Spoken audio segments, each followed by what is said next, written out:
Welcome to That Dang Dad. My name is Phil, and tonight we're talking slavery. If you read the title of this video, then you know exactly where this is going. Slavery is still legal in the United States of America, and it is part of the landscape of modern United States law enforcement. And not in a roundabout abstract way either. I mean that slavery is protected by the United States Constitution and enforced statutorily by both Democrat and Republican-controlled state governments. So I guess what I'm saying is, tonight's going to be a light, fun discussion full of smiles and good vibes. Yeah, no, seriously, content warning for discussions of slavery, abuse of prisoners, state violence, all that stuff. Anyway, let's get to it.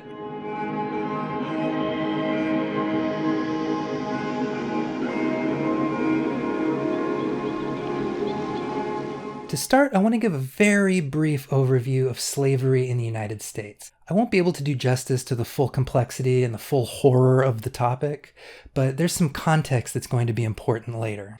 The history of enslaved people in the United States goes way, way back to at least 1508, when Spanish colonizers invaded what would later become Puerto Rico and used the indigenous Taino people for forced labor on their farms and in their mines. While this wasn't precisely chattel slavery, the forced labor was so cruel and European diseases so rampant that by 1513, just 5 years later, the Taino population had been badly depleted and the Spanish settlement began importing enslaved people from Africa. In 1526, the first people kidnapped from Africa arrived in what is now South Carolina. It does bring me great pleasure to inform you that this colony collapsed almost immediately due to infighting, leading to a revolt by the enslaved population and their eventual successful escape. Anybody telling you that people in the past, they didn't know any better, is either horrendously ignorant, a filthy liar, or in the case of everybody in the Federalist Society, both. During the colonial period and after the American Revolution, the entire agricultural economy of the southern states became dependent on forced labor to make money from rice, tobacco, and later cotton crops. These commodity crops were extremely labor-intensive and could only build wealth by exploiting the bodies of enslaved people. This is in contrast to, say, people who settled in the Appalachian region, for example. They became subsistence farmers and rarely relied on forced labor. Slavery was not a technology for feeding and clothing individual families. It was primarily a technology for creating generational white wealth. After Abraham Lincoln's election in 1860, a little kerfuffle broke out, nothing much to say about it. But when the spat was over, the southern states that had relied on enslaved labor were brought to heel, and in 1865, the 13th Amendment was ratified, getting rid of slavery forever.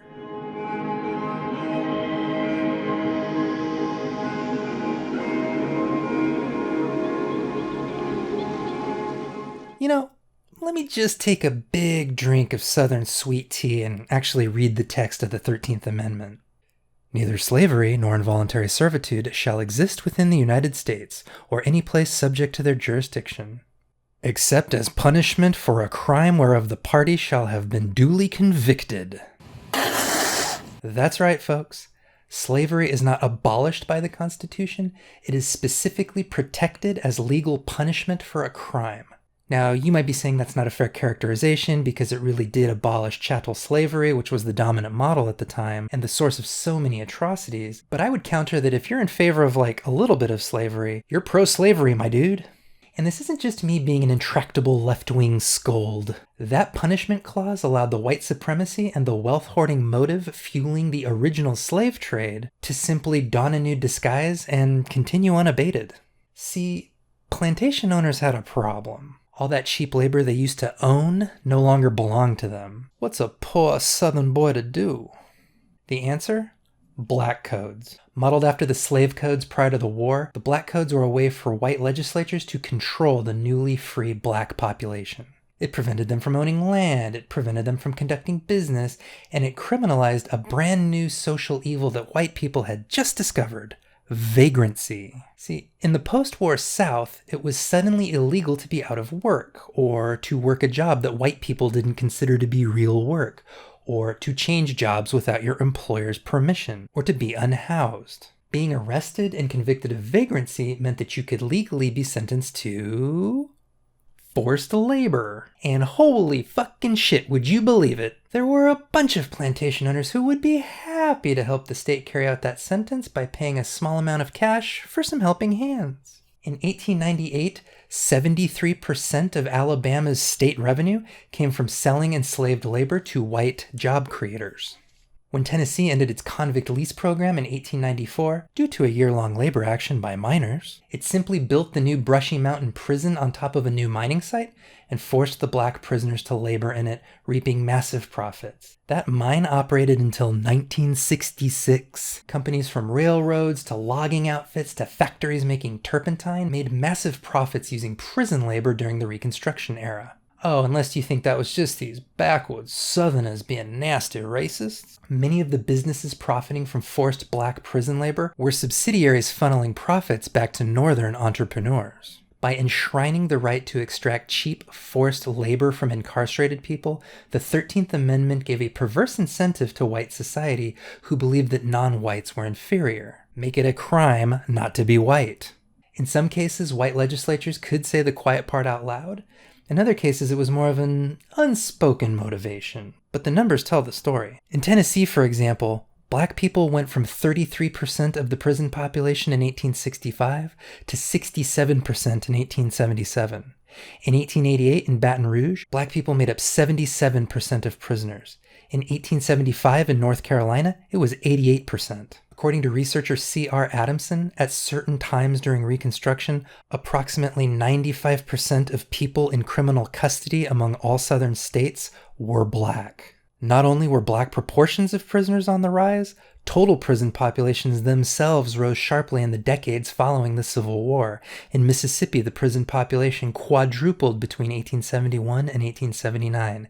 In Alabama, it increased 6.5 times by 1919. During the same period in Florida, it increased 8.5 times.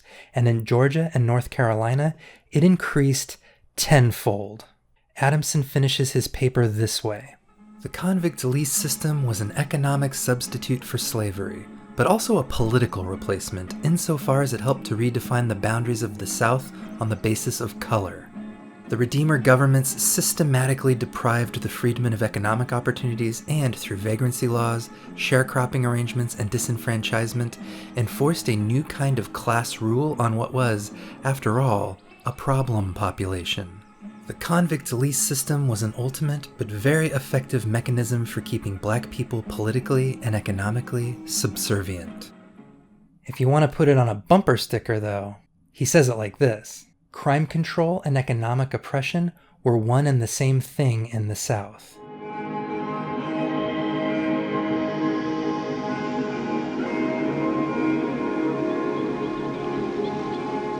Now, Phil, you might be saying, this is all very tragic, but the convict lease system was dead and buried like 90 years ago. As a society, we've progressed past all of it. Absolutely not. This is still happening. The United States imprisons more people than any other country on Earth, both in terms of raw numbers and percentage of the population. It seems to me there's only two explanations for that. Either Americans are uniquely culturally prone to antisocial behavior, or the system of racial and economic control that exploded the prison population during the Reconstruction era never stopped working. In the 1970s, Richard Nixon brought new innovation to the black codes, instituting the War on Drugs. His advisor, John Ehrlichman, later admitted that the War on Drugs was specifically designed to criminalize black people and the anti-war left, giving state security forces a pretext to arrest leaders and break up organizations. And it worked. Prior to the War on Drugs, the U.S. prison population was 300,000 people. In the decades following, it reached a high of 2.3 million. And just like the United States used newly criminalized black people for cheap labor via convict lease programs, it again greedily swallowed up a brand new exploitable labor pool provided by the War on Drugs. Right now, labor is being extracted from incarcerated people in a few different ways. In-house prison labor such as kitchen duty, cleaning, groundskeeping, or even farming is pretty common. And it's not just something they can volunteer for to alleviate boredom. Incarcerated people can be punished and sometimes even sent to solitary confinement for refusing to work or for taking a sick day. While this labor is unpaid in 8 states, even the gracious states that pay incarcerated people pay them pennies. Literally. The average rates for in-house labor range from 14 to 63 cents per hour, and that's the gross pay. Many incarcerated people have their wages garnished to pay for everything from court fees to victims' restitution. Even if incarcerated people manage to keep the pittance that they're paid, that money is quickly gobbled up by price gouging at the prison commissary, the new iteration of the mining town company store. $5 for one small bag of chips, $5 for 2 tampons. In one story, an incarcerated person paid their entire day's wages for 1 stick of deodorant. And prison commissaries don't give bulk discounts to incarcerated people even when forcing them to buy in bulk. So a 24-pack of ramen noodles costs $16.80.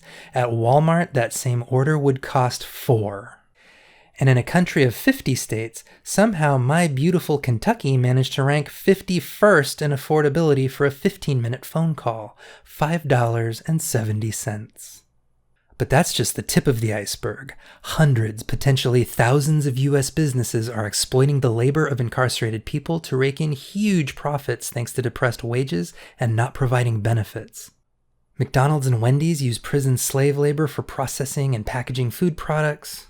Starbucks exploits them to package coffee. JCPenney sells jeans made by incarcerated people. Victoria's Secret sells clothing sewn by incarcerated people. Sprint and Verizon and American Airlines and Avis use incarcerated people in call centers. And of course Walmart is on this list, exploiting incarcerated people to manufacture all kinds of products and repackage returned goods.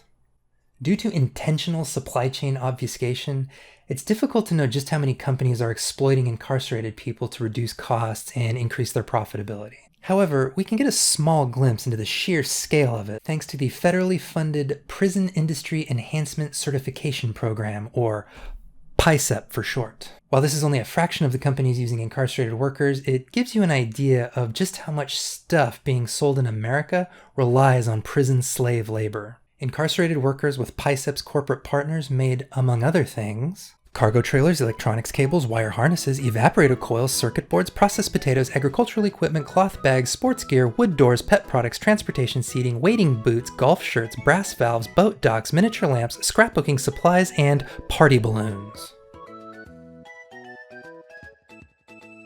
In order to qualify for PICEP certification, prisons must promise that incarcerated people will be paid prevailing wages, but this is almost universally ignored. PICEP is overseen by the same prison administrators profiting from the program. For example, in Florida, workers produce these products during so-called training courses for depressed wages, and after graduating to be paid fair market value for their labor, they then have their pay docked up to 80% for taxes, room and board, and restitution. And of course, companies aren't just exploiting incarcerated people for cheap labor. They're using that labor pool to close down businesses that employ people who aren't incarcerated. For example, in Texas in the 90s, Lockhart Technology shifted electronic component manufacturing to the Wackenhut prison and then shut down its Austin facility, firing 150 free workers. In 2006, a Texas company called D-Tech used incarcerated workers to reduce costs and undercut the local union shops. This resulted in 90 union workers being relocated and 60 being fired. In Washington state, Omega Pacific fired 30 free workers and moved their manufacturing operation to a nearby correction center. And this continues into the 2020s. COVID caused over 1 million American deaths and led to massive labor shortages, which in turn sparked renewed vigor among labor organizers. Rather than, raise wages and suffer the indignities of treating employees like human beings, many companies are trying to use incarcerated people to fill in the gaps, including restaurants in Michigan, Texas, Ohio, and Delaware, candy factories in Kansas, construction companies in New York, and good old 3M up in Minnesota, don't you know? And like a cat hearing the telltale crack of a freshly penetrated can of tuna, our entire political establishment came running to get a taste of all these delicious profits. Yum, yum. At the federal level, Republicans and a few Democrats get the usual direct bribes from lobbyists and political action committees. It's even more corrupt at the state level because budgets can be much tighter and the profitable relationship between prisons and corporations can be very attractive to state officials. Arkansas's Republican Governor Asa Hutchinson has a loving relationship with Simmons Foods, a chicken processing company that has been exploiting incarcerated workers, injuring and maiming them on the job, and paying them nothing at all. In Florida in 2011, private prison company GEO bought off politicians to help pass a law requiring the privatization of prisons in Florida. Guess which state GEO is headquartered in? In Maine that same year, Republican Governor Paul LePage received $25,000 from CCA, now CoreCivic, and then appointed a CCA warden as commissioner of the state's Department of Corrections. Back to Arkansas, remember how Bill and Hillary Clinton used incarcerated people as unpaid servants to cut costs when they lived at the governor's mansion? Speaking of powerful Democrats, remember when Kamala Harris openly defied orders by the Supreme Court to reduce the prison population in California because she needed incarcerated people to risk their lives as firefighters making $4 to $7 an hour battling deadly wildfires caused in part by PG&E's profit-motivated refusal to maintain power lines? The racial and economic legacy of slavery in this country lives on in our current prison system, reinforced and upheld by both Democrats and Republicans, because at their core, both serve the same master, capitalism. As long as the profit motive exists, there will be an incentive to criminalize certain communities, incarcerate them, and exploit them when they're at their most vulnerable. The invisible hand demands it.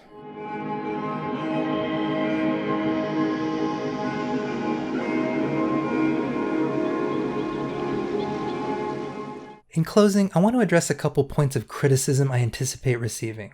The first is this. No, I am not saying that modern prison slave labor is identical to the chattel slavery that was practiced during the Atlantic slave trade. Obviously, those are different things. That said, I do believe that prison slave labor's horrors and indignities have roots in the chattel slavery system that built the United States, and it's important to analyze that DNA, both to understand how and why we got here, and to understand the ideology fueling this system. Also, during this video, I've talked a lot about how blackness is criminalized and how black people are disproportionately forced into the prison system. I want to acknowledge that this system of criminalization affects other populations too. When I was a police officer, the city that I patrolled was 90% first and second generation immigrants, mostly from Mexico, but also Guatemala, Honduras, and El Salvador. Many of these immigrants lacked documentation, thus California had a whole host of laws that had a disparate impact on that community. Many of these people could not get driver's licenses or car insurance, so getting pulled over on their way to work could result in fines that would become arrests, that would become jail or prison time. Many of these immigrants were paid depressed wages under the table by unscrupulous business owners, and their documentation status was used against them to force long hours, to dissuade them from reporting injuries on the job, and to prevent them from organizing. Immigrants who weren't submissive enough might find themselves the subject of an anonymous tip to La Migra.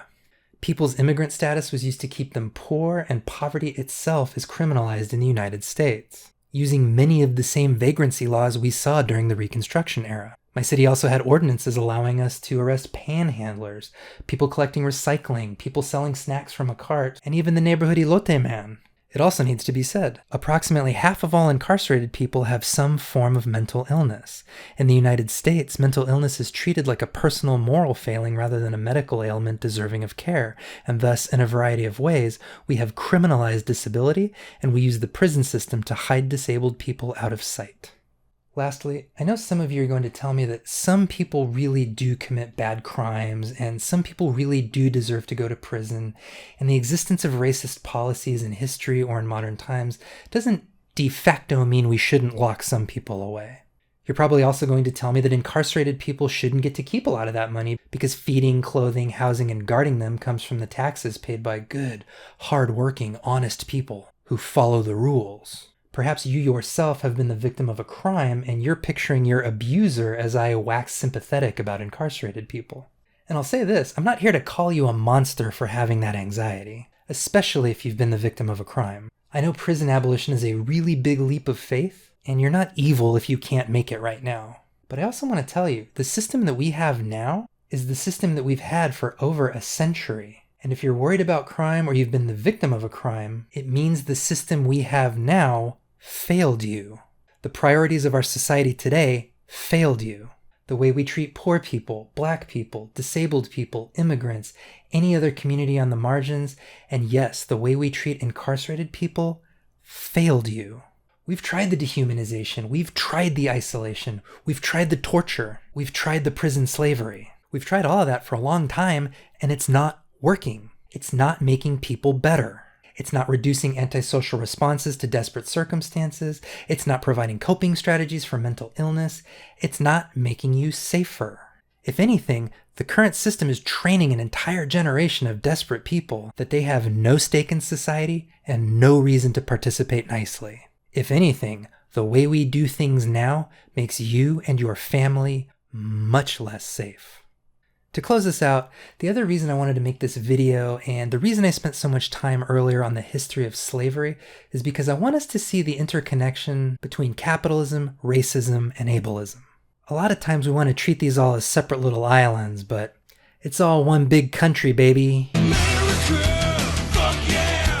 Capitalism's inherent hunger for wealth accumulation incentivized colonizers to seek out faraway lands where they slaughtered the indigenous populations and stole their resources. White supremacy taught many Europeans to see lands belonging to non-white people as resources wasted on savages who didn't know how to capitalize on them. Ableism informed the sensibilities of centuries of racists, telling them that they were civilizing the backwards, primitive races by using them as unpaid labor and pocketing the value created by that labor. The profit motive has no use for workers that need extra accommodations or whose bodies cannot provide labor, so the politicians who gorge themselves on corporate cash use the same legal philosophies that caged away the inconvenient free black population during Reconstruction against the inconvenient disabled population today.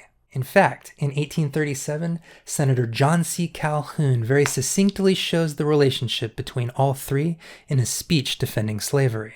I hold that in the present state of civilization, where two races of different origin and distinguished by color and other physical differences, as well as intellectual, are brought together, the relation now existing in the slaveholding states between the two is, instead of an evil, a good, a positive good. There never has yet existed a wealthy and civilized society in which one portion of the community did not, in point of fact, live on the labor of the other.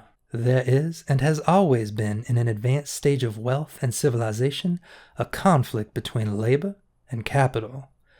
The condition of society in the South exempts us from the disorders and dangers resulting from this conflict. What this means is that if you want to combat ableism, you have to be in solidarity with the fight against racism and colonialism. And if you want to combat racism, you have to be in solidarity with the fight against capitalism. And if you want to combat capitalism, you damn sure better be listening to your black and brown and Asian and indigenous and immigrant and disabled and incarcerated comrades. This is all one fight, and we win together or not at all. So what do you think? Did you already know about this, or did you learn something new? If you've been incarcerated before, what do you want people to know about it? How can we help? Oh, and I'm cognizant of the fact that I'm a white ex-cop who just spent a long time talking about slavery and incarceration, so if I said something clumsy or hurtful, feel free to let me know. Anyway, thank you for spending time with me tonight. If you got something out of this, please like the video, subscribe if you like my vibe, and most importantly, please share this video with somebody that you think ought to hear it. Either way, keep fighting the good fight out there. Stay safe, but stay rowdy, and I hope to see you on the next one. Good night.